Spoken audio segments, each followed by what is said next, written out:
We reach real people in real life, real households. Like, not everybody has the same Facebook feed. Not everybody listens to the same radio station.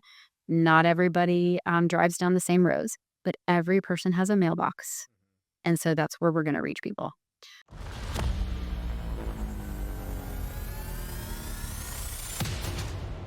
All right, guys, welcome back to another episode of Get After It. I'm your host, Johnny Velarde, and today I am joined with Miss Heather from the St. Augustine Social Magazine. She's the owner, and she's done an amazing job here in the St. Augustine community, and we're excited to have you on. So welcome to the show. Yeah, thanks for having me. My pleasure. First question I got is, I'm curious, what inspired you to start your magazine? Okay, this is a good story. After I graduated from Flagler, I was telling you earlier, I went there to be Katie Couric. I was a communications major. I was into broadcast and news until my senior year, and I realized I'm not interested in news and talking on camera. And one of my professors was like, "Well, hey, great, this is your senior year. What's your plan?" And he suggested that I intern in the business side of a TV news station so I could see like the other side of a media business. And he so that's what I did. I went to News for Jax in Jacksonville and I interned in the research department. And there on my first day, they're showing me all the Nielsen ratings that they review every morning to see kind of like how they rank. And um for all the local broadcast stations, the rankings were pretty high. And then all the cable news networks, they were all kind of like um blacked out until you got to Fox News, where there was a big peak, just like the broadcast stations. And so I was like, well, wow, that's amazing. Fox News, it's one of the number one channels. People should know that, so they'll advertise on that cable channel. And the guy looked at me, he was like, you need to intern in the sales department. And so I did. I ended up moving over to sales. And you don't really get that much firsthand experience interning in the sales department of a TV station, but what it showed me was like how a sales department works in a TV station. And I was literally like their assistant, writing their contracts, helping make PowerPoint presentations for clients. And so I thought that I was going to go into TV ad sales when I graduated, but I never found a job in that. And so the college job I had when I was at Flagler was a receptionist at Debbie's Day Spa, which back in the heyday was like the place to go for massage, facials, pedicures, manicures, everything. Back in the day, there was only 2 spas in town. It was us and Panache, which is still around today. And Debbie was wanting to kind of grow and have somebody handle her marketing. And so as I was graduating and, couldn't find a job in the TV field, she's like, hey, well, why don't you work here and as my marketing manager? Hmm. And I was like, hey, yeah, sure, I'll take it. And so I knew and loved them, and there was a pay increase. And so I just started. And she basically was like, okay, there's your desk. You're going to sit over there. We bought you a computer. Go market Start selling. our business, start selling. And so she really gave me this like beautiful autonomy to be able to use my natural talents to figure out how do we market this day spa. And during that process, I was on the media buying side of things where I would, I remember sitting in on a sales call with the Jacksonville Magazine sales rep, which Jacksonville Magazine is still around, and, reviewing their advertising and the St. Augustine Record and the radio stations back then. This was before there was any social media. Yeah, This was like MySpace was like slowly kind of like edging on the scene. that's crazy. Yeah. And I was like, I wish there was a St. Augustine magazine. I'm like, there's no glossy, nice magazine to advertise. And we did a few ads through the St. Augustine Record, but it was just nothing, this was not sexy. It's a newspaper, right? And so it just didn't ever felt like it clicked. And so when I met my husband and he was asking me what I would do if the time and money were no object, and I was thinking about this magazine at work, and I told him, I was like, I would make a magazine. Hmm. And That's so awesome. it's So, just all because of Debbie's Day Spa. so it started. What year did it start technically? Well, funny enough, Andrew and I ended up getting married a little bit after that, and he was an air traffic controller, so he was stationed in, I don't know if they call it stationed for air traffic controllers, but he was placed at the Atlanta Center. That's a busy airport. It is a busy airport. Funny enough, he didn't even work at the airport. He worked at the Air Traffic Control Center that's in Hampton, Georgia, which is about 25 miles south of the airport. It's kind of this like underground bunker that, like, nobody knows exists. Um, and I thought, "Oh my gosh, we're getting married, we're gonna move to Atlanta." I thought I was gonna live in a high rise in, like, Midtown Atlanta, and it was just gonna be, like, my version of Sex and the City. And so when we're getting off the interstate in Henry County, Georgia, where there's, like, cow pastures, I was like, we're not in Atlanta. Where is this? Yeah. My friends are never gonna believe this," like, taking pictures of, like, farmlands. And so, yeah, we did. We I never ended up making the St. Augustine magazine at first. When we moved to Atlanta, I created a wedding magazine when we moved there. I just kinda, Andrew sent me flowers on my last day of work at WSA Spa that said "Happy Retirement," and I just laughed because I'm like, "Ha, ha, ha, I have $30,000 in college loan debt. I'm gonna have to work." Yeah. Yeah, that's, there's in Southern California, I think it's called California Wedding Day. They're like they do a print I think they do a print version, but it's mostly, like, mobile, and they advertise to, like, all the wedding vendors, like valet, shuttles, flowers, DJs, caterers, stuff like that. I didn't originally have the idea when I got there, honestly. I was like, "Okay, what am I gonna do?" I have, like I applied to a bunch of spas, all over the county, but, all region, really, there's 28 counties in the Metro Atlanta area, and we lived on, like, the southernmost point of it. Um, and when I was shopping for my wedding dress, I had such a good time at David's Bridal, of all places, that while I was there checking out, I joked and I was like, "Hey, are you guys hiring? This was fun." And she was like, "Yeah," and hired me on the spot. And so I worked literally for, I think it was like $13 an hour, slinging wedding dresses at David's Bridal when we first moved there to just, like, keep busy and find a job until I could, like, figure out what I wanted to do. And, that was a really fun job. I ended up by the time I left there, I had, like, a huge callus on my finger from helping brides, like, zip their wedding dress up. And that job was fun. It was a good experience. It's not what really got me into the wedding industry. During that time, I was kinda reading a lot of business books on, like, "Okay, what do I wanna do?" Somebody had given me the book Rich Dad, Poor Dad when I graduated from college or high school, maybe even, and it had just collected dust. And, I started reading that, Napoleon Hill, all these, like, OG business books. And one of my girlfriends at our high school friend's, wedding got wind of kind of like what I was doing, and she said, "Oh, that's so funny. My sister lives in Atlanta, and she just bought a wedding venue. Maybe you could, like, work with her and she could mentor you." And so, I did. I ended up reaching out to her, and, it turns out she has a vending machine company all around Atlanta, and then she also had a few rental properties, and she also had, bought this, like, old antebellum home and wanted to turn it into a wedding venue. And so I reached out to her and I was like, "Hey, I wanna just learn from other entrepreneurs and just figure out what I wanna do. Do you need any help?" And so she was like, "Yeah, come work for me and help me." And so she trained me, this is so funny, to help out with her vending machine company. She showed me her route, um, kind of like assisted along the way, kind of like gave me some tips, talked to me about business, made some book recommendations. Um, and a few times she was like, "Oh, hey, I can't do the route today. Can you do this route?" And so I would do that and, fill up these vending machines. And then one day Andrew was off, my husband. And I was like, "Hey, why don't you come with me and, do the vending machine route?" And he was like, "Yeah, sure, okay." And so here we are. We pull up to Emory Hospital in downtown Atlanta. We park in the loading dock area where like the big semis and UPS trucks are loading in.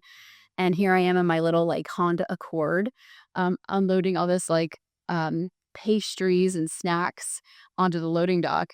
And we're going up to the office and we're refilling the vending machines. And people are like, can you make sure that you put more Snickers in there? Because we keep running out of those early. They're like pestering my husband. He looks at me. He's like, "I cannot believe this is what you do during the day." He's like, "I had no idea." He's like, "This is crazy." And so in that whole process, when I, was working with her, I was still super interested in her wedding venue, but really it was never anything that came to fruition. I think she bought it as, like, an investment in me with the idea of doing the wedding venue, but it never came about. And so I started thinking to myself, I was like, "Well, there's antebellum homes, like, on our side of Atlanta. Maybe we should buy one of these houses and turn it into a wedding venue."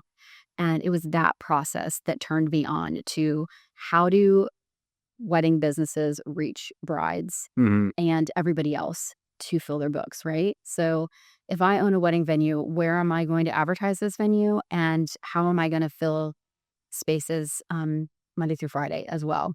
And that's where I was like, maybe there's something to this in starting a wedding media. And just looking at Atlanta being so unique because there are 28 counties. Um, I mean, it is really, in looking back at it, such a tight knit community, which sounds crazy because it is so big. Mhm. But the wedding community in Atlanta works together. I mean, they will go across the metro area, multiple times a day, servicing clients. And so I originally started out digitally. Created a website. It was called Atlanta Occasions.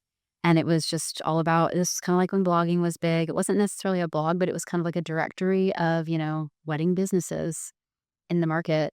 And now when I think back about, like, it's crazy that I even thought that, like, I was gonna be successful doing that, but I just have, I don't know what it is, chutzpah, they call it, is just I knew that was gonna be a good idea, and I set out on it, and what happened was I started to immerse myself in the industry, and, I started cold calling people, right? I'd never cold called anybody in my life, but I was like, "Here, I went and started this business." I took out $10,000 credit card to, build this website, and my husband's looking at me like, "What are you doing?" And so failure was not an option. So I just started cold calling people, and I would go and meet with the venue and talk to them about our packages. And Did you get told no a lot when you were calling these places? oh, constantly, constantly. You What have did to, what did that teach you? not everybody is going to buy from you, and no doesn't. It might sting at first, but it's, no to me at this stage, 20 years later. I mean, no just means not now. And when somebody tells me no, I'm like, "Oh, bless your heart, you just put a big bullseye on your back because now I've made it my goal to try to work with you. If you fall within like what I would call an ideal customer profile now. Yeah. Back in the day, I was just trying to sell anybody. Mhm. So when I would meet with these people, I would be talking to them about our package, which is $49 a month. And then right after me, they're meeting with the local wedding magazine selling them the $5,000 ad. I was like, I want to sell something that's $5,000. I do not want to sell something that's $49. Yeah. And so because I had called it Atlanta Occasions and it was going to be more than just weddings, it was for bar and bat mitzvahs and Any of that. corporate Yeah. events, anything. I told my husband, I'm like, I think I can make a magazine out of this brand. And I'm going to do that. And he was just like, yeah, yeah, whatever, whatever. Because, at this point, he was training at the FAA and it's like so distracted. They tell you, like, when you're in the FAA and you're training, they're like, don't get married, don't buy a house, don't have kids during this time. And he got married and bought a house. And so there was no way having kids was going to be on the table during this window of his training, which is like a 3-year training period. And so he was just like, whatever you want, do whatever you want, because he was so focused on that. And so I set off and started calling people for, hey, we're launching a magazine. It's going to be about this big. It's going to have this many pages. It's going to have a hardcover. And people believed me. My first advertiser was the Georgia World Aquarium. And before I even sent them an invoice, they sent me a $3,000 check. I was like, oh, babe, this is real. Yeah. I'm making a magazine now. That's cool. And So you filled an area that you cre you created the demand, like, it was there, but no one else had done it, and you yeah, kept. no one else had done it. No one else had done like an all occasions media. So there's a lot of wedding media. Mhm. And then there's like a Jewish community newspaper that like once a year did the bar and bat mitzvah guide. So nobody had come out and saying they're doing like an all events type of media. And so I called it Occasions. I dropped the Atlanta and just made it Occasions magazine, even though it was still for Atlanta. And started to in the first issue we featured a corporate event that happened at the Georgia Aquarium. We had a baby shower that took place. I mean, this is Atlanta, people spending the same amount of money on a kid's 3-year-old birthday party that they do on a wedding. Yeah, that's So the events were just beautiful and amazing. So there's so much content to work with, and there was nobody else doing that. So it was a good and bad thing because it kinda creates your own lane, right? You have to, like, explain to people why they if they're used to always advertising in weddings, in a wedding media, why they should advertise in a media that's reaches more people if they're just focused on brides because that's their, like, bread and butter. Um but it was smart, like, we got an amazing distribution through all of the bridal salons in Atlanta because we didn't sell any bridal salons advertising, and that wasn't necessarily, like, a hard, fast rule that I put in together, but I was so focused on venues and then all of the other support vendors, like DJs and florists and, planners, that because we didn't have any bridal salons advertising in it, I all the bridal salons welcomed our magazine in their, stores for brides to pick up because their competitor wasn't in it. And I never went to really try to sell bridal salons because I was like, "Well, if you're picking this up because you're a mom planning a bar mitzvah, maybe a bridal salon ad isn't gonna be the most appealing thing." And so that was just like an accidental, thing that happened. Yeah. Um Yeah, it's funny how that works. Like, my brother and I, when we started our valet company, we weren't planning on doing shuttles, but then so many people, because like, if you're having a wedding, you might need valet, but oftentimes you also need shuttles too. Yeah. So we would get a lot of inquiries like, "Oh, can you bring, 80 people from the Hyatt to the venue or whatever, vice and bring them back?" And we in the first couple of years, we probably lost a lot of, shuttle deals because of that. Like, we just didn't have the fleet. Now we have the fleet because we know that there's demand. So it's just cool how, um, if you create like a service or product, you start to see like, "Oh, wow, these people want." Yeah, it's a little bit of a pivot, right? You have to be I think that's the benefit of being a small company is that you can pivot based on the demand. The trick that I have learned over the years is to truly analyze whether that is a good pivot or not. Because I think as you're young in your business and wanting to please customers but also make money, that you can easily say yes to the wrong things. Yeah. I definitely experience that. We had people all the time ask us, "Oh, hey, you are in All Events magazine. You should do like a bridal expo, or that's for all events. You should be bar mitzvahs." The shiny object syndrome. And so I was like, "Oh my gosh, that's such a good idea. Yes, let's make an expo. It's going to be amazing. We're going to make so much money off of it." Mm. That event, we did one of them. It almost killed me. It definitely emotionally damaged me because we rented the biggest venue. I paid for the most expensive advertising campaigns. We had the most extravagant layout and just tried to make it the most beautiful thing on earth, and it snowed in Atlanta on the day of our event, and, like, 20 people came to this giant expo. It destroyed me. But, hey, lessons learned, right? I was really good at making magazines, and not that I was not good at making expos, but I was not prepared for what if it didn't work or something like that happened, what that would do to me, like, emotionally, right? Yeah. And so now even I was telling you about some of our magazines that we've had here in St. Johns County. You work with customers, they see that you do a really good job, and they're like, "Oh, but could you just do this?" Like, "Gosh, I would love it if you opened one of these in Palm Coast because I have a office in Palm Coast. I really need to reach people in Palm Coast." And I mean, I have explored every ask from our clients and been like, "Yes, this would be amazing if only we could find the right salesperson." But going through the process of hiring, firing, and training salespeople, I've learned that my growth has to be determined by my market expertise in addition to knowing that there's a demand from the client, uh, and just my ultimate readiness and not just wanting to please a client because I'm Yeah. such a people pleaser. Yeah, that's good insight, yeah. Yeah, so back to you made some good points. Back to, like, my example, like, with the valet and shuttles. Valet and shuttles is great. There's high demand for all those. One of the shiny object syndrome things that we have gotten in trouble with would be, like, golf cart shuttles in downtown St. Augustine, like, low ROI. Like, you gotta buy a cart, the insurance for the cart costs more than the cart.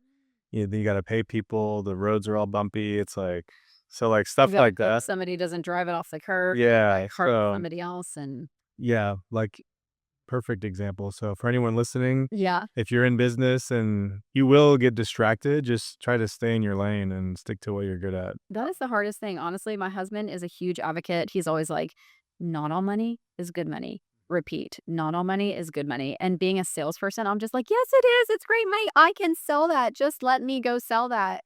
And he's always like, I don't know. I joke. I tell people that he is the weight to my bushel of balloons, right? Like if you think about it's your birthday and you've got 25 balloons without a weight, they're They go all over. and I'm definitely like a big thinker, a big dreamer, and certainly with maturity over the years have certainly become more weighted myself. But he is definitely way more weighted than me in like sitting back and analyzing everything before moving. And I'm like the person that I'm like, we're moving and we're planning this. Yes, we're going. Before all the details are even worked out.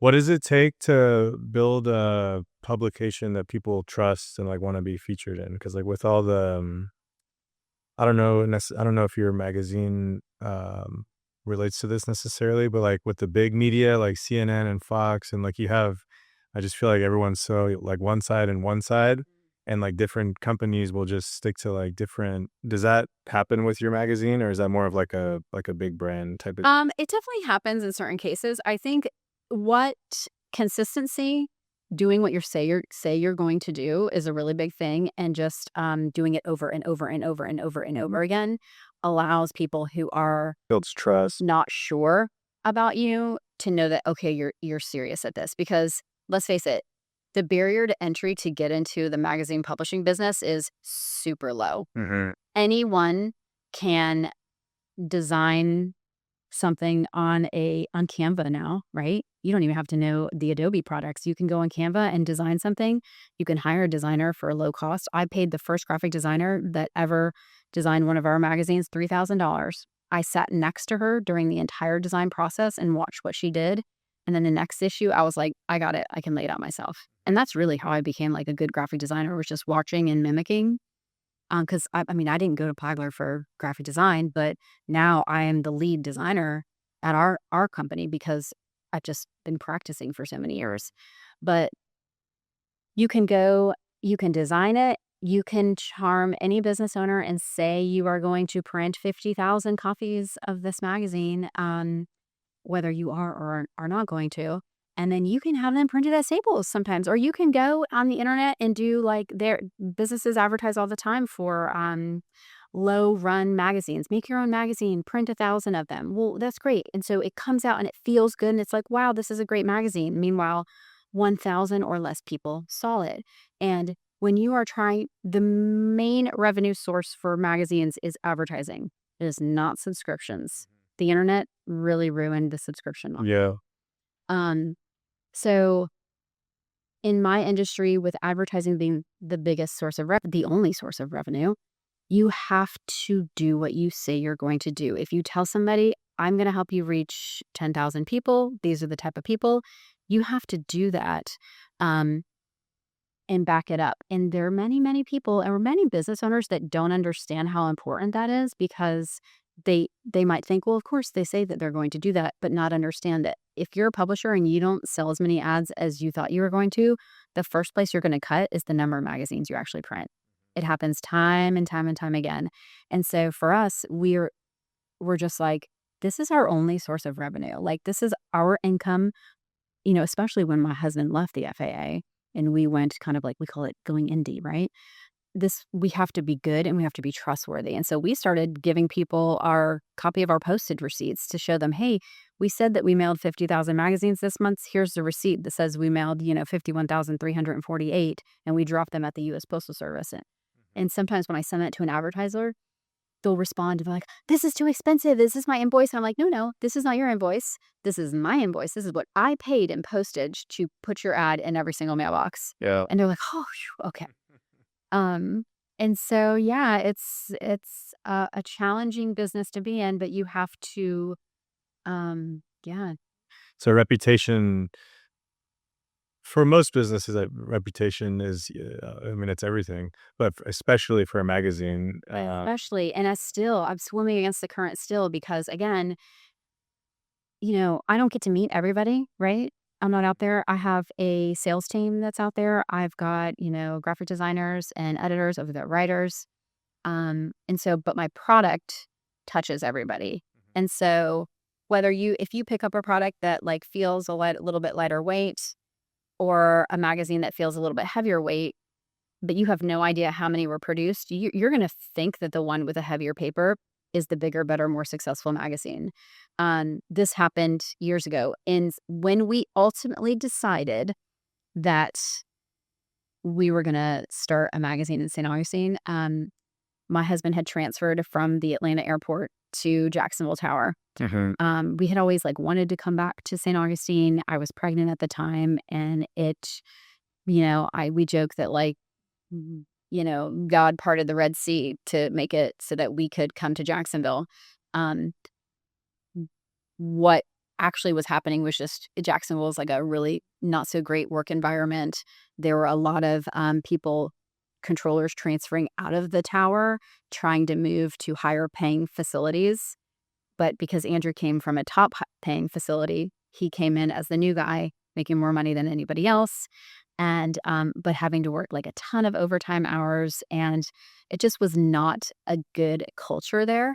And so he came home one day and was like, I don't think I'm ever going to go back there ever again. And I was like, don't. Mhm. We're smart people. We can do it ourselves. Like we could have gone back to Atlanta, or we could have decided that we were going to, move closer to the Jacksonville airport to make at least the drive less stressful for him. But we were just like, I don't know, like, do we want to have a life where he's going to miss every single holiday and All the weekends, all the like, weekends, all that stuff? We had just gone through like a government shutdown, when he was transferring. And so me just being this like entrepreneur type, I was like, don't, we can totally do it ourselves. We'll start a new business. And as we were brainstorming, I was like, hey, let's make that St. Augustine magazine that we've been talking about. At the time, there was another magazine in town called Old City Life. And it was started by a woman who, um, launched it slowly, small and small, maybe did some of the things that I was kind of telling you about. And then it got bought out by a gentleman here in town who owned the real estate magazine, the Homes and Land. And he kind of really like matured it, brought it up to a better level. And he had good relationships already going in the St. Augustine market. Mhm. And at first, I called him to see if he would sell it before we started another one. And this is so funny. He had just bought it from the other owner and kind of done a few issues. And I said, hey, we obviously live in St. Augustine now. We've been doing this wedding magazine, really interested in doing a St. Augustine magazine. I'm curious if you'd sell it. And so he was like, well, oh, it's got great brand, recognition. People are really interested. The record, they were asking me if I wanted to sell it. And, I'd sell it for like, $500,000. I said, I could give you 10% of that today. And he was like, oh, no. I'm not willing to let it go for that much. And I said, okay, well, I will just do my own then. And he said to me, good luck. This town's not big enough for 2 magazines. Mhm. And I mean, that literally just set me on fire. I was like, touch me. Yeah. And so we made St. Augustine Social, and we did it different, right? Like, what does it take to be respected? Like, I don't know, design matters, right? And so we came out and we started hearing things like, oh my gosh, we have like a real magazine. Like, I try to bring like the vibe of a national magazine to like a local small town magazine.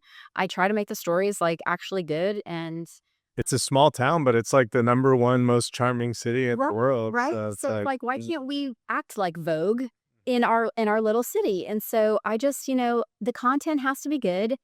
In that process, before I had offered to buy out the magazine, I had been interviewed for a story to be featured in their magazine. And so the writer called me and did this great interview with me. And then when the story came out, they had just copy and pasted my bio from my website.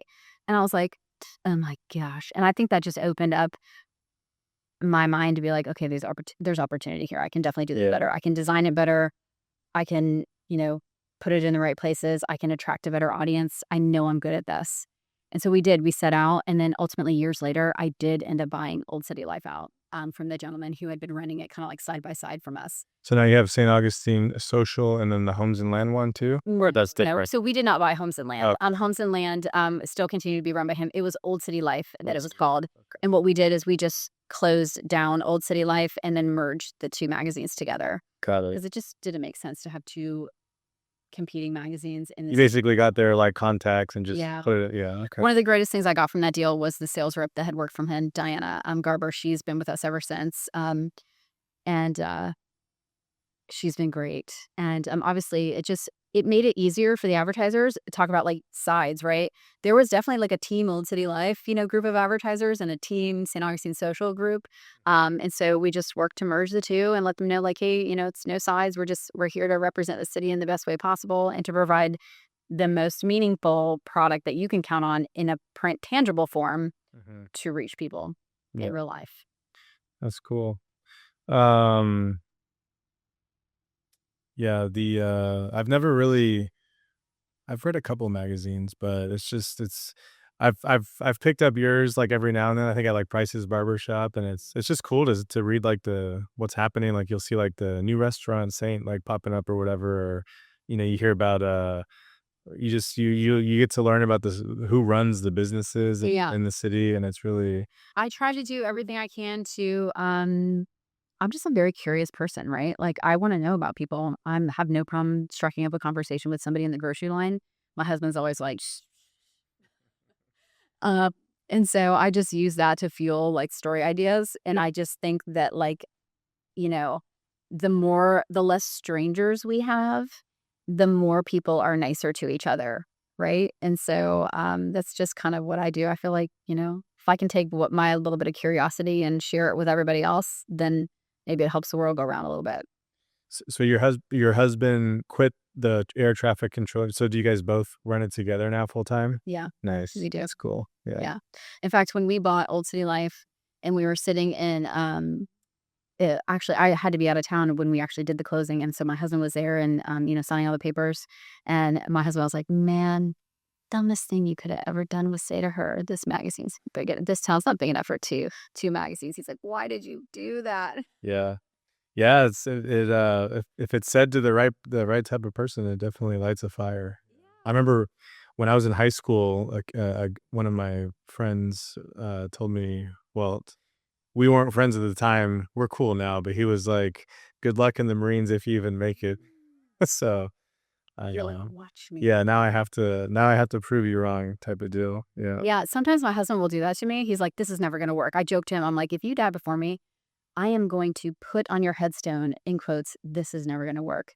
But now I've learned, I feel like you're using reverse psychology on me. Like, so you are literally setting a charge to me to go and prove you wrong.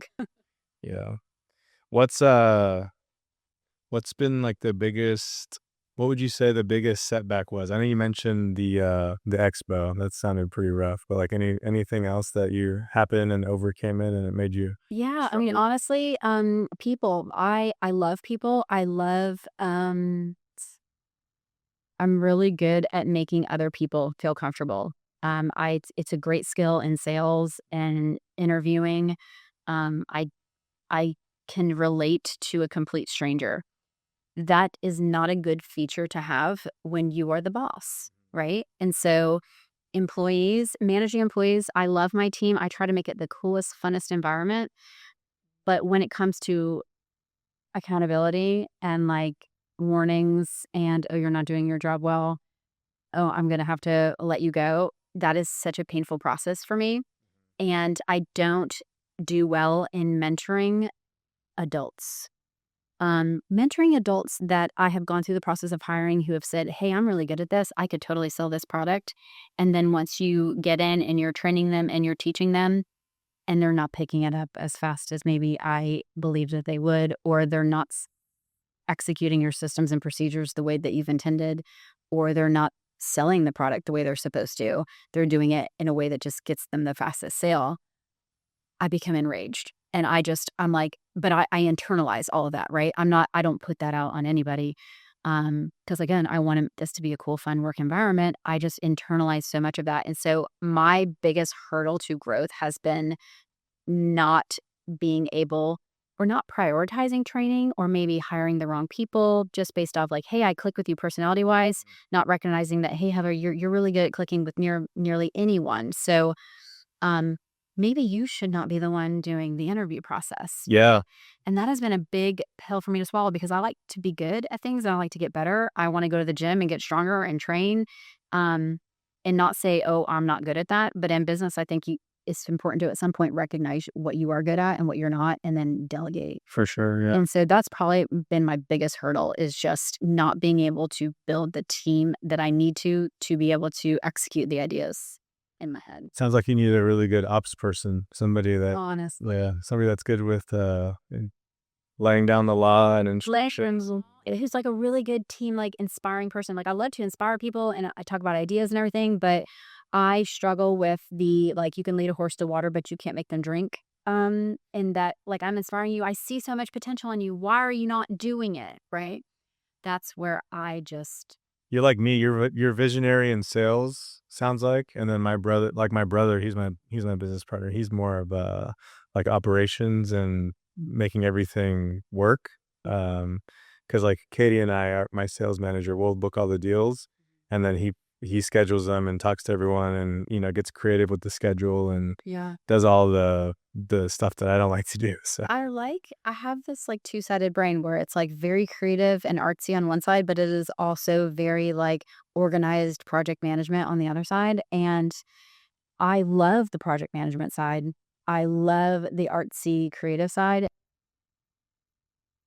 but I do not like having to tell grown adults that you're not doing the job. hmm I do not like that because I have worked so hard in my life to not disappoint the people around me. And I know when I'm disappointing people and I course correct and I get better. And I don't understand people who don't do that. And to know their fault, that's their personality type. And that's where I struggle so badly. So I need like a team cheerleader slash like disciplinarian who can be in there and be like, hey, great job. But like, here's where it went wrong. hmm Um, so I'm currently trying to build that in my budget. Yeah. No, yeah, it's expensive. We just hired our first like major role in California because up until this point, this is our 6th year business, and like our first year we did 40,000 in revenue. Year 2 was almost 1 million. Year 3 was like 2. So we basically like doubled. Last year we did like 4 million. So this year, my brother's been doing everything scheduling wise, employee wise, operations wise, and it's just too much. Like, because right now he's single, he doesn't have a wife or kids. I couldn't, like, there's no way he could do it all with No that. way. So, thinking past business stuff, like just enjoyment of life and quality of life, like, we need somebody to take over that for him. And we just hired someone last week, like 2 weeks ago. His name's Dustin, and he's lives in California, and he was in security for like a long time. So it's like similar industries. Yeah. And yeah, it is expensive, and you do have to have the budget for it. But at the same time, for him, it's going to allow my brother, it's going to allow him to like just clear his brain and then focus on making more money. So, The thing is, like, for me, you always have to ask yourself too, like, is my industry slash my business capable of adding in that layer, right? Or do we have to grow in order to build in that layer? And so is it even worth it, right? And so we're definitely in a period of asking ourselves, like, I don't know, how far do we want to take this, right? How big is our market? How big do we want to make our market and push against the current a little bit? Or are we happy with where we're at and we just, throttle back a little bit in this season? I've got a 5-year-old and a 12-year-old who, oh, by the way, the older that they get, they require more from you. Just that it's different, right? You don't have to change their diapers, but you do have to do a bunch of other things. So it's not like my time is getting freed up. And so I love Martha Stewart, not because of her homemaking and gardening skills, but because that woman did not start her business until she was like 40 something years old. And I mean, she, was primarily a housewife Mhm. during that time. And Which is not an easy job by any means. It's yeah, full time. yeah, Yeah. full time and everything. But no one knew Martha Stewart's name until she was like 50. That's what I love about her story is that, like, oh, by the way, you don't have to do it right now in your years where I should be mothering my children and, being present and going to the Mother's Day breakfasts and not feeling guilty about that because I'm not sitting at my desk, which is like a huge struggle for me. Um, and then, hey, in 10 years when my kids are growing and living their own life, then I can, like, add more fuel to the fire Yeah. and grow it in a way that I want to. So, Yeah. Yeah. You brought up a good point. Like, it's that middle growth, where it's like, tricky because like you're super busy, but now you mentioned like um how do I say it? Like, staying small is good, Yeah. being big is good. It's like the for us, like, where we saw struggles was, like, that middle area, because now you're just really busy, and you got all these expenses and overhead and And you have to keep going to mhm. pay for the Yeah. expenses and the So you were saying, like, you didn't know if you were gonna like, expand or whatever into other areas, but, yeah, you brought up a good point, like, Yeah. sometimes it's better to just stay small and keep it, run it all yourself and keep all the profit. Yeah, I will say that is not wisdom from me, that's wisdom from my husband. Because again, I am the balloons and the helium and like, "Woo, we can do this. This is amazing." He definitely brings some like, sanity to the table. That through trial and error, I have realized that, well, that's really good. Yeah, that was smart that you said that. Um, but it's hard when you're a creative. Like, I can pick up a paintbrush and paint, something as beautiful as that. I can design somebody's ad. I can decorate a room. I'm a very like visual creative person. And so when you are a creator where you want to paint paintings, you want to take beautiful pictures, you want to design beautiful things, that is hard to turn off. Yeah. And so for me, it's like, I just see the vision. I want to create this. It's so beautiful. I know that it will be great. And because I'm also a good project manager, I see all the things that need to be in place to do it.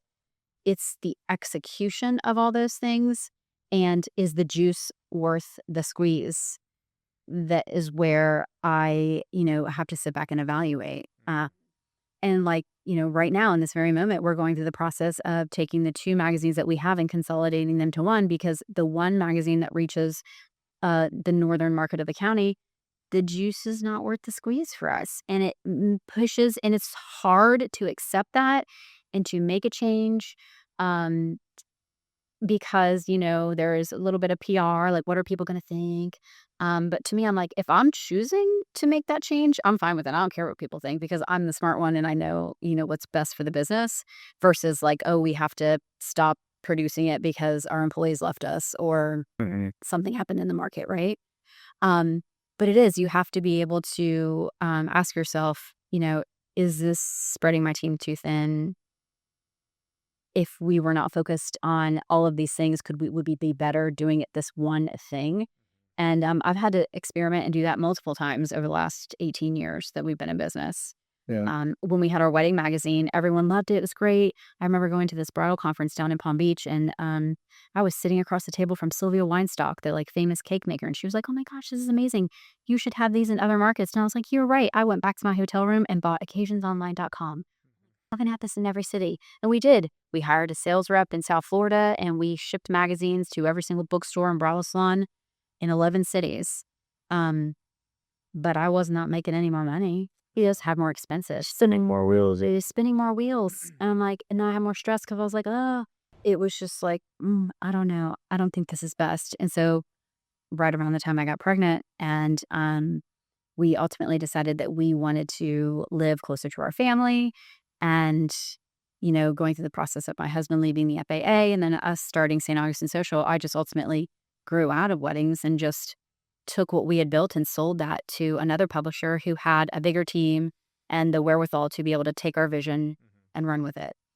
Um, but yeah, it's hard to throttle that like It is hard, yeah. creative creation side with like, just because you can make it doesn't mean that you should. Mhm. What are some things that you do, daily or weekly that keeps you sane or, keeps you, 'cause I'm the same way, like, my mind's always racing. Sometimes I wake up at, like, 4:30 just, like I write everything down. I'm a like, ver journaling, like, nightly or in the I morning? actually, like, journal so much that I created a product in which we sell to people all over the internet, in a separate brand called Hope Fuel.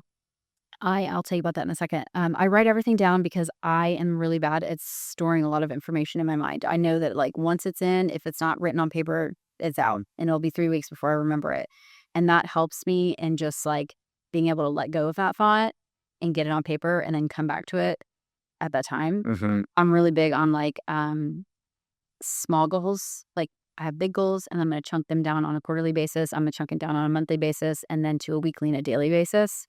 Um, and that helps my sanity tremendously. In fact, when my husband and I are brainstorming and he's shooting out numbers, I'm like, "Oh, I got to get a pen and paper. I need to write this down because I can't think about them when they're in my mind." Um, but yeah, I wanted to, when St. Augustine Social was much smaller, um, I was like, I wonder, it would be so nice to just create a product, sell it to somebody, me give them the product, them hand me the money and be like, "Hey, have a nice day. Leave me a 5-star review if you like it," right? That's not what a business to business product is. Advertising is uh, Ongoing. ongoing. There's an invoicing process. Like I send you an invoice net 30. Some people run ads who never pay me, and it's more expensive for me to chase them down. Yep. And some people I do chase down if it's, it's worth it. And so I got to this moment where I was like, gosh, I would love to experience business to consumer. And so during that time, I was also making this like personal commitment where having young children and teaching them about my faith, I was asking myself, like, this is a great Bible verse, but do you even know where this is in the Bible? Right. I grew up Catholic and, bringing your Bible to church is not necessarily like something that they teach you. Right.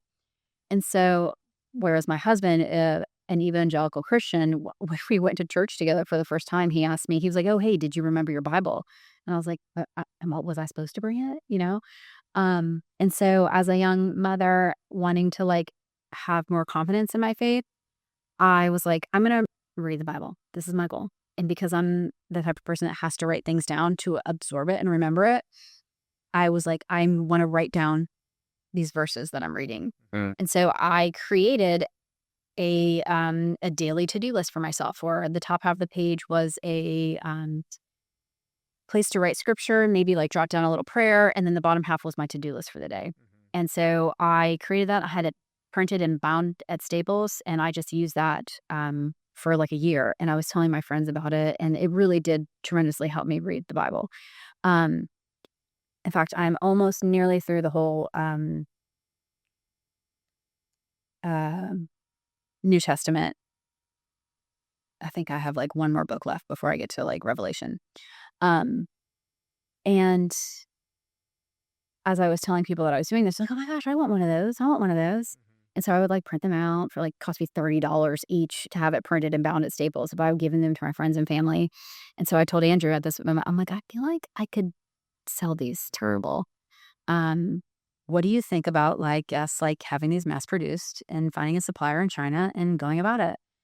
And he was like, I mean, yeah, how many are you gonna print? Like, I was like, I don't know, like 1,000. And so he was like, okay, let's give it a shot, right? And so I designed it, created it, found a supplier, ordered it, found a freight company to ship it overseas, designed a website, watched so many videos about how to run Facebook and Instagram ads, immersed myself in that industry. Um, and the first shipment, the plan was to have these planners shipped to a fulfillment company in Savannah, and that they would fulfill them. We would just market, they would fulfill. Yay, this is what everyone thinks, right? I feel like this was like on the early stage of like, oh, it's cool to start an e-commerce store Mhm. and run an e-commerce where you're like not touching the packages, right? It's like drop Mhm. ship. Yeah. Um, the when I got my sample box sent to me, I noticed as I was flipping through the pages that the pages were incorrect. It was missing a tab for 1 month. They were missing a whole week and another month. And I was like, oh my gosh, the whole entire product is wrong. What is going on? This is terrible. So I immediately called the supplier, alerted them of the issue. At this point, all of the planners were on a boat in the middle of the ocean. Mhm. And they created what they did was they created the replacement pages and they die cut the pages so they could be snapped into the coils. And then gave me instructions on counting to page 32, pulling out a page, flipping 2 pages, pulling out another page, flipping 10 pages and inserting these other pages. So I had to call the fulfillment company and say, abort, we're not sending you planners. They're just coming straight to our house. Then I had to call the shipping company and be like, yo, when these things land on states, they're getting shipped to our house. They're not getting shipped here. And so sure enough, we had 1,000 planners shipped to our house. And over the course of like 6 months, I opened 1,000 planners and corrected every single page. myself. Wow. And I was like, boy, if this is not a life lesson, I don't know what is, right? Um, and it gave me, I was like, Lord, I feel like you're putting me through this to show me what the sweet little Chinese women are doing right now in China, like working in these mass factories to create these products so I can like see what that's like, but also to tell me that like, um, not everything is going to work out as perfect as you think it looks on the internet, right? Mhm. So, Um, are you still doing that or we are. That did not set me back. I pushed it so hard. I have had women tell me that like they've never read their Bible before in their life and that this planner helped them so much that is like an integral part. It keeps their faith at the foremost of their day. They love it. It was the first time I got positive feedback from my clients because at this point we were doing St. Augustine Social. We were only ever printing 10,000 copies a month, every other month. It was more of a vanity buy Mhm. than it was like a this is pushes the needle for my business. This produces ROI. So I loved that. I came up with a few other products that we added because we're learning about like increasing the cart value, right? How to you don't want to sell them one product. They're on your website. They're checking out. They love your brand. Sell them two products, right? Mhm. And so we built this, and it was going very well. And we were really at the point of like, hey, we want to scale this even more. And then Apple changed their privacy settings preventing Facebook to be able to have the proper attribution to whether if I am on my phone and I'm scrolling Facebook or Instagram and I see your ad and I click on your ad and buy, now they were no longer showing Facebook that that ad was connected to that purchase. The whole privacy and mobile, became a big issue. And so what happened is all the metrics in Facebook advertising got so skewed. Mhm. All of a sudden your cost per acquisition was like skyrocketing.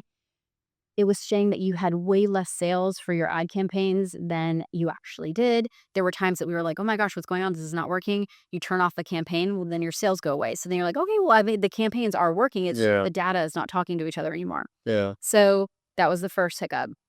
Again, because this was like a side hustle of ours, right? My main business has always been magazines. This was like a profitable science project, I was calling Mhm. it. And so then what really put the nail in the coffin was Facebook changed their targeting rules where you are no longer allowed to target users by race, religion, and political view. So when I started this brand, I was like, okay, we're going to put this out on Facebook. If you own an e-commerce store, the best place to advertise is online. I will tell you hand over fist, right? Don't buy print first. Mhm. Um,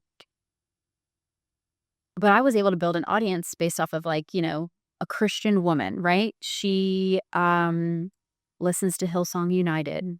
She probably goes to Chick-fil-A. She follows Lisa, I forget her last name. What are like a Christian women influencer. Mhm. Watches this TV network. I was able to build this beautiful profile of who this woman was and then tell Facebook, hey, run my ads um, in front of people that match this. Well, now when you go to Facebook, you can't build an audience that looks like that. Nothing relative to Christianity exists on Facebook targeting metrics unless you want to target somebody by like shops at Hobby Lobby or shops at or eats at Chick-fil-A. I think that's probably the two closest ways that you could target like a Christian person Yeah. Facebook right now. Why'd they turn that off?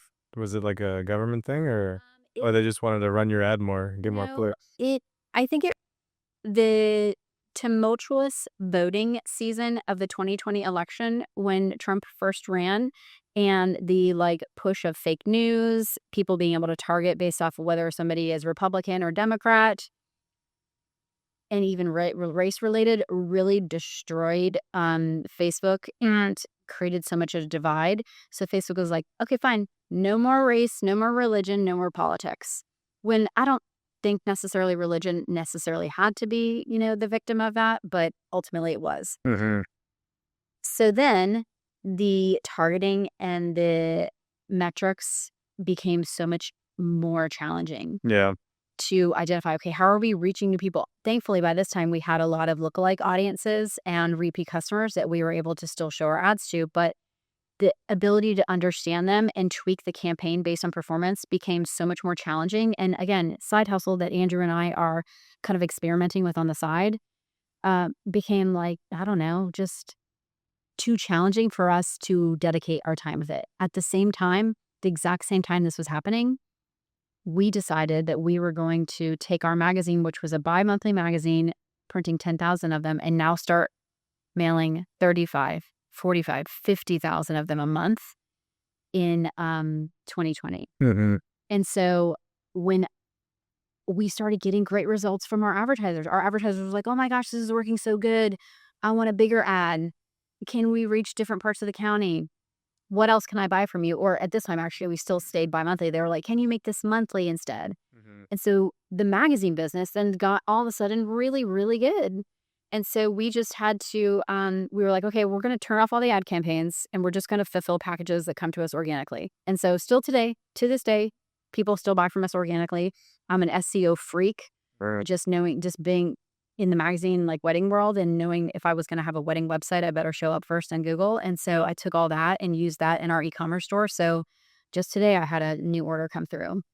But we are at this place of like, do what happens when we sell out of our inventory? Are we going to order more or are we not going to order more? What are we going to do? Because it's like, it's not just like, I'm not selling t-shirts, right? I'm selling like a product that's supposed to help people in their spiritual growth. So I feel very like personally connected to that, Mhm. where I don't necessarily know if I want to turn it off. Yeah. So Yeah, that makes sense, yeah. decisions. What would you say to,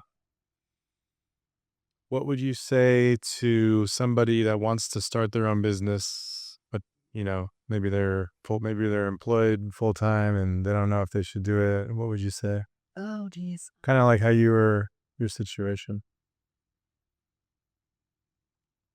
I think I would ask, like, okay, let's analyze the objective. What's the objective? Like, why do you want to start it? Do you have a good idea, or you don't like working for the man, or you want flexibility?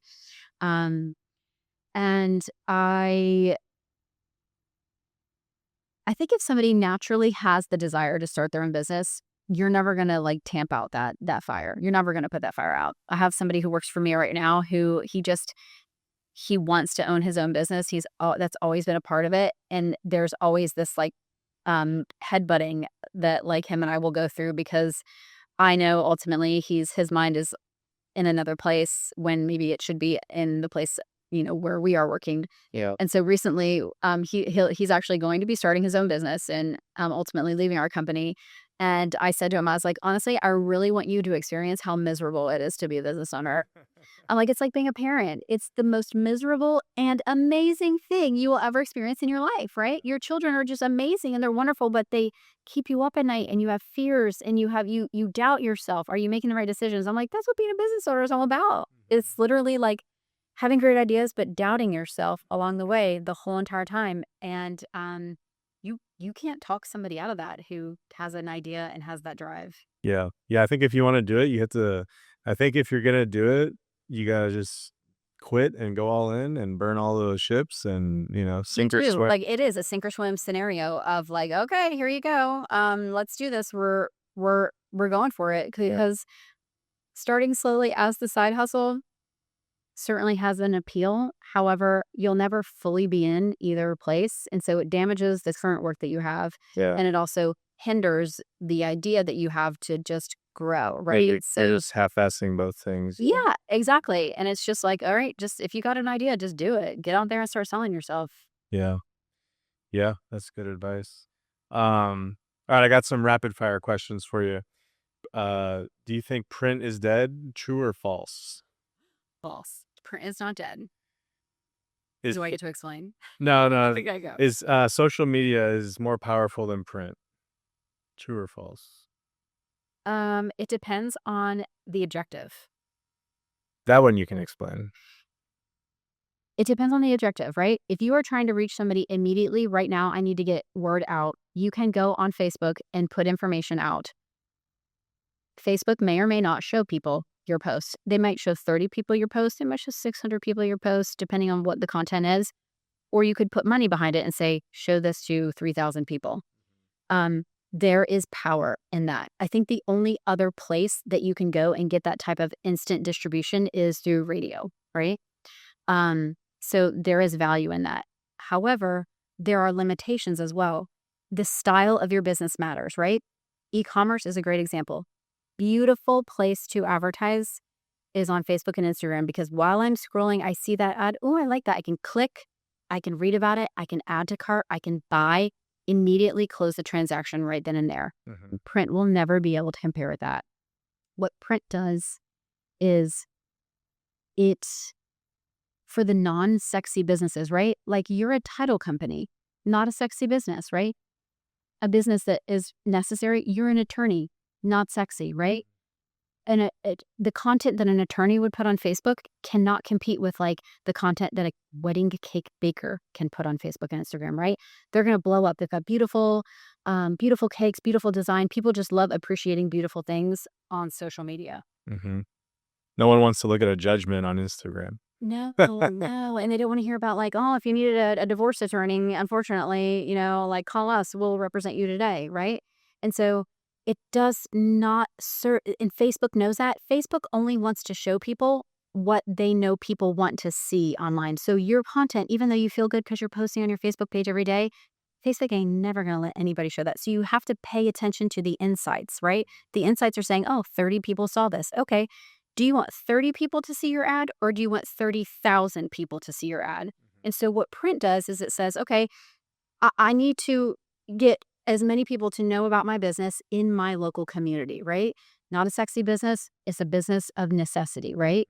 And so if you partner with the appropriate advertising channels, whether that's a radio station that, has a large audience, a billboard on a high traffic road, or a print magazine that verifies that it does print and mail, 30,000 people, you can then reach those people over and over and over in a way that Facebook will never be able to do. Also, I greatly question the amount of people that are active on social media nowadays. There's so much conversation about, depression, or is it really serving people well? How many people actually log on to Facebook every day? I don't even have Facebook or Instagram on my phone, which is why you guys, when you reach out to me, like I don't respond right away because I'm like, I didn't even know that you sent me a message. Somebody in my office is like, hey, somebody messaged you on Facebook.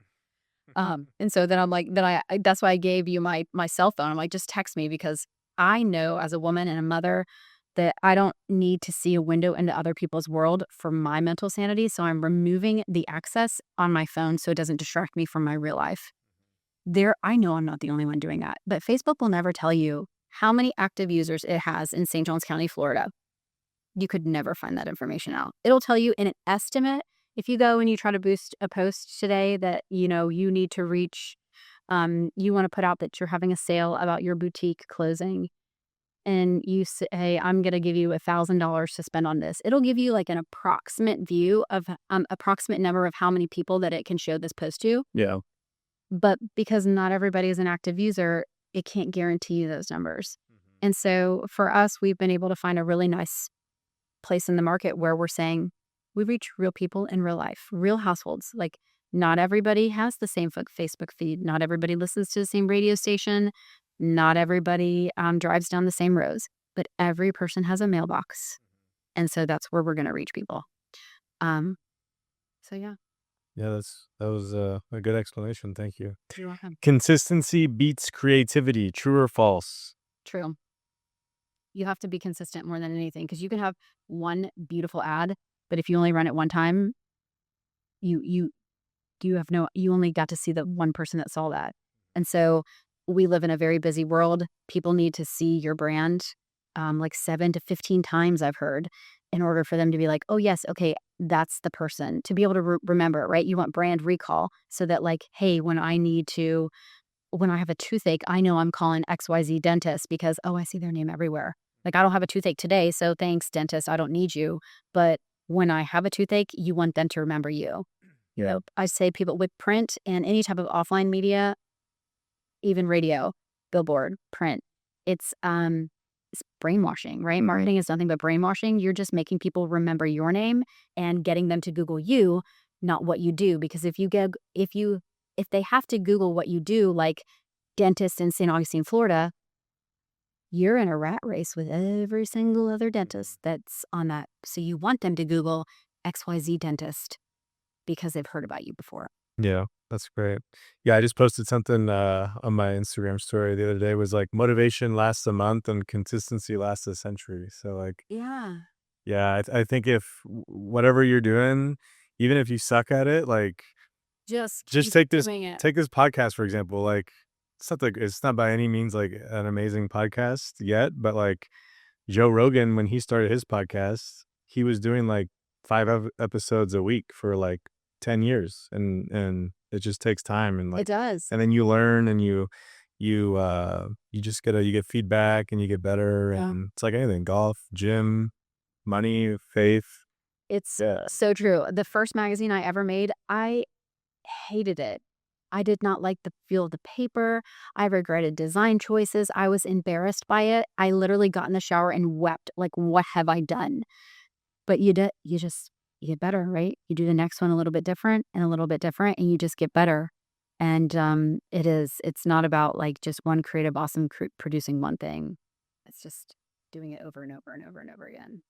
Well, this has been great, Heather. Thank you guys for tuning in. If people wanna advertise with you, what's the best way to find you? Go to our website, socialmagazines.co, no M on the end, and all of our contact information is on there.